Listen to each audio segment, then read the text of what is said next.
Naaresto na ng Police Regional Office 9 si Ustaz Zakaria Zamani na itinuturong mastermind sa pagkidnap at posibleng pagpatay kay Elliot Eastman, isang American vlogger. Dinakip siya noong Enero 7 ng taon sa boundary ng Zamboanga City at Basilan Strait matapos ang ilang buwang paghahanap sa kanya. Si Eastman ay dinukot noong October 17, 2024 sa Siraway, Zamboanga del Norte at hanggang ngayon ay hindi pa rin matiyak kung buhay pa siya o patay na.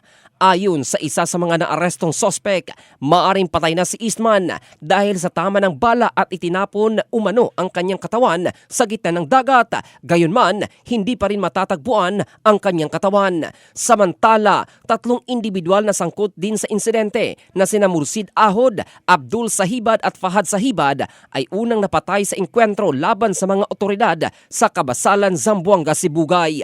Bago ang pagdukot, napag-alamang nag-post pa si Eastman sa kanyang vlog tungkol sa mga banta sa kanyang buhay at ang panganib na maaring kaharapin ng kanyang pamilya. Sa isa sa kanyang mga video, binanggit niyang may mga taong galit sa kanya at gumagawa ng masama laban sa kanya. Ang pagkakaaresto kay Zamani ay itinuturing na malaking tagumpay para sa mga otoridad habang patuloy pa rin ang investigasyon sa pagkawala ng nasabing American vlogger. In the heart of changing lives, ito si Jofel Candado ng Brigada News Philippines, the Music and News Authority.